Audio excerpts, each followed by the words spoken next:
ஒரு ஆயுதம் என்றும் அது எப்படி கடவுளாகும் என்றும் முன்னொரு கால் சொன்னவர்கள் இப்பொழுதும் சொல்பவர்களுக்கு அருணகிரியாருடைய வாக்கு வேல்தான் குரு என்று முனி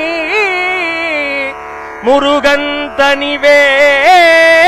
முனினம் குரு என்று அருள் கொண்டு அறியாதார் அறியும் தரமோ உருவமற்றவன் அருவமற்றவன்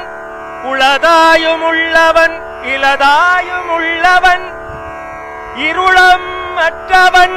ஒளியும் அற்றவன் எல்லாம் நிறைந்தவன் எதுவும் அற்றவன் அவன் நம்முடைய குரு அவன்தான்.